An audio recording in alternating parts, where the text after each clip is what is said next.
Hey y'all, welcome back to my YouTube channel. Waa gabartiina Sumaya. So today, maanta waxaan hayaa sheeko horror stories ahaan.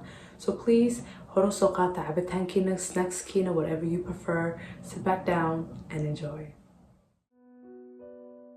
magacayga waxaa la dhahaa Thomas. xilligaaneeta la joogo aniga waxaan jiraa 32 sano, laakiin sheekadaaneeta markay igu dhacayso waxaan jiray 25 sano.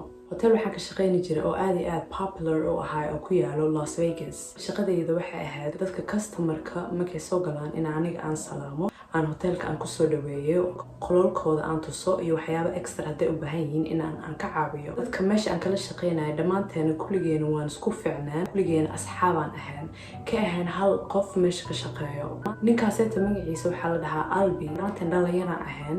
Albina wuxuu jiray xilligaaseeto 42 sano. shaqada marka qabanayno haddii siduu asaga uu jecel yahay loo qaban waayay wuu nagu xanaaqi jiray oona wuu nagu qaylin jiray. inkastoo asaga uu ahaan manager uu iska yahay qof caadi shaqaale sida anagoo kaleeto. maantaan shaqada bilaabay ilaa xilligaaseeto aniga Albi saaseetoo dhan iskuma fahmin oona aniga ma jeclaan jirin meeshuu asaga ka shaqeynaya in aan joogo mise aan ka shaqeeyo. qof maanta dhan dagaal badan uu ahaa oona maanta dhan oo qaylinayo oona marka asaga aa fiirisid waxaas leedahay qofkaaneeto waxaa ka qaldan. markasta wuxuu ekahay qof oo hurdada ku yar oo very tired ahaan. qof wuxuu ahaa oo weird vibes aad ka helaysid. so markasta ana waxaan isku dayi jiray inaan asaga aan ka fogaado meeshuu asaga uu joogo.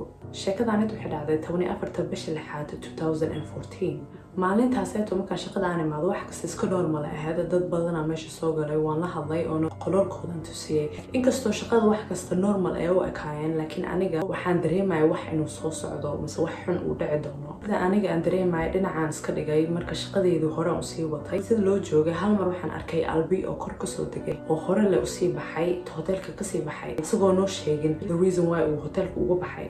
hadduu gurigiisa u socdo mise hadday wax dhaceen waxba nooma sheegin asagoo sii socda le aan aragnay. cambaar markii loo joogay waxaa maqlanay qof qaylinaayo oo the second floor saaran. markii aniga iyo kuwa kale aan sar shaqeyn aan cararnay aan kor aan aadnay waxaa aragnay gaali oo dhulka oo jiifo oo 2 mar xabad lagu riday. xabad waxay ka dhex baxday xulkiisa, xabada kaleetana waxay ka dhex baxday sentiisa. so marka aniga isla markii hoos aan u cararay sida booliista aan u waco iyo ambulance aan gaali ugu waco.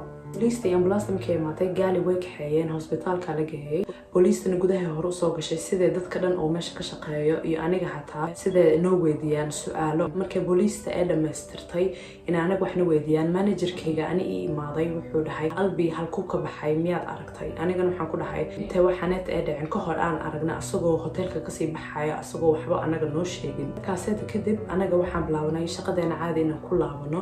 marka saacadooyin kadib anaga nolol soo contact oon waxaa noola sheegay Galbi inuu caadi u yahay uu survive gareeyay xabadooyinka lagu dhuftay laakiin inuu ku jiro koomo.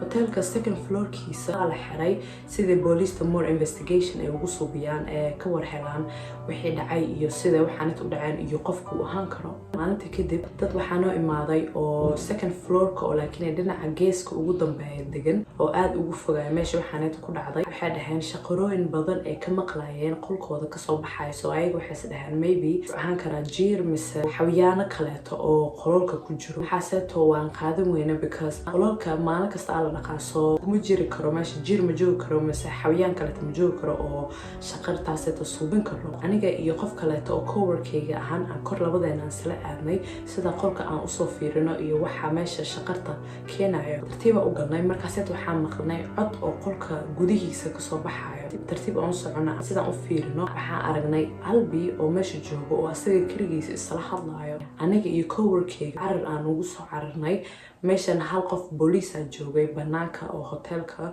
so marka booliista waa aragnay waxa dhahan qolka sita oo ku jiro oo isqarinayo oo waxay haystaan a pistol. soo fiirin kartaa marka booliista markuu kor ugu cararay 5 minutes kadib waxaan maqalnay gunshots oo qolka kasoo baxayo iyo qof oo qaylinayo oo dhahayo gacmahaada kor u taag. markaan aan oradnay sida qolka sita aan u galno aan u fiirino waxaan aragnay Albi oo meesha joogo. indhihiisa aad guduud u ahaayeen, timihiisa wada dhiiqay ahaayeen iyo isku jireen meeshuu joogo.